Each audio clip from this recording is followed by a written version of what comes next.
एक बार की बात है। एक स्कूल में एक नए सर आए हुए थे। वो सर किसी भी चीज़ को बहुत ही इंटरेस्टिंग तरीके से पढ़ाते और समझाते थे। तो एक बार वो सर क्लास के अंदर आते हैं। वो क्लास स्टूडेंट से पूरी भरी हुई थी। सर के हाथ में एक बड़ा सा जार था। उस जार को देखकर स्टूडेंट्स को कुछ समझ नहीं आया। सर ने उस जार को एक टेबल पर रख दिया और अपने बैग से कुछ बड़े पत्थरों को निकाला और उन पत्थरों को उस बड़े से जार के अंदर डालना शुरू कर दिया। उन्होंने उस जार के ऊपर तक उन पत्थरों को डाल दिया था। अब उस जार के अंदर एक भी पत्थर नहीं जा सकता था। फिर सर ने सारे स्टूडेंट्स की तरफ देखकर उनसे पूछा कि क्या ये जार पूरा भर चुका है। सारे बच्चों ने जार की तरफ देखकर कहा, हाँ, ये जार पूरा भर चुका है। बच्चों का ये जवाब सुनने के बाद सर ने अपने बैग से कुछ छोटे छोटे कंकड़ों को निकाला और उस जार के अंदर उन छोटे कंकड़ों को डालने लगे। वो एक हाथ से जार में कंकड़ डाल रहे थे और एक हाथ से जार को शेक कर रहे थे ताकि कंकड़ उस जार के अंदर अपनी जगह बना ले।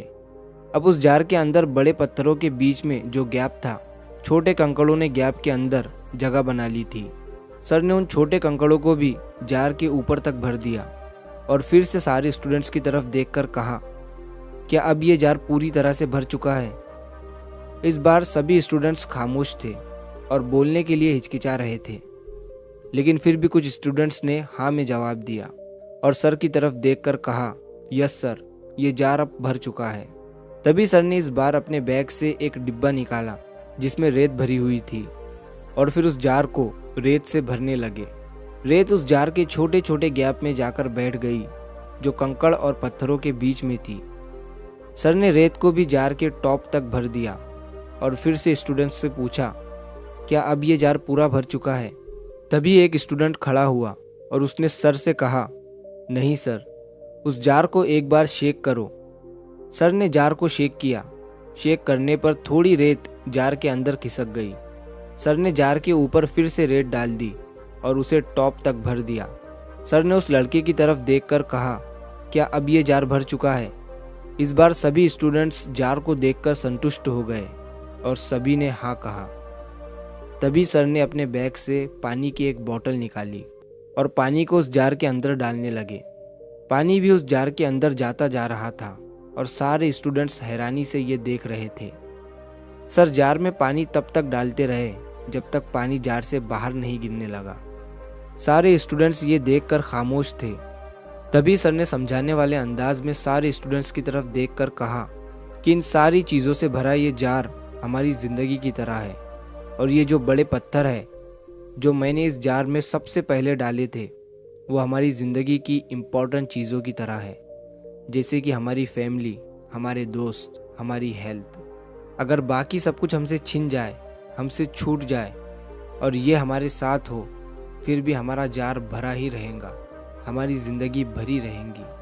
और कंकड़ हमारी ज़िंदगी की दूसरी वो चीज़ें होती है जो हमारे लिए ज़रूरी होती है, जैसे हमारी जॉब, हमारा घर, हमारी गाड़ी। और रेत जो है वो हमारी ज़िंदगी की आम और मामूली चीज़ों को रिप्रेजेंट करती है। बस इन्हीं चीज़ों के बीच हमारी ज़िंदगी घूमती रहती है।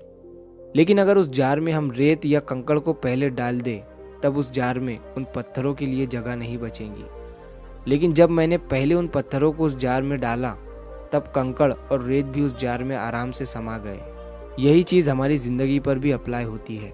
हमारी ज़िंदगी में भी हमें पहले अपनी फैमिली, हेल्थ और अपने पैशन को इम्पोर्टेंस देनी चाहिए, बाद में बाकी चीज़ों को।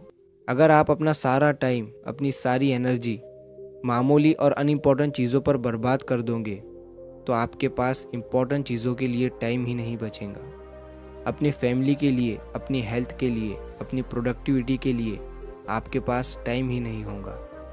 अगर आप चीज़ों को प्रायोरिटाइज नहीं करोगे तो आपकी ज़िंदगी की इम्पोर्टेंट चीज़ें अधूरी रह जाएंगी। इसीलिए जार के अंदर पहले पत्थरों को रखो, कंकड़ और रेत जैसे मामूली कामों को उनकी जगह मत लेने दो। तो अगर आप इस कहानी को और भी लोगों तक पहुंचाना चाहते हो तो इस वीडियो को लाइक करो ताकि YouTube इस वीडियो को और भी लोगों तक पहुंचाए। और अगर कहानी अच्छी लगी हो तो चैनल को सब्सक्राइब ज़रूर करिए। मिलता हूँ मैं अगली बार इसी तरह की कहानी के साथ। तो सब्र करो, शुक्र करो और ज़िंदगी में आगे बढ़ो।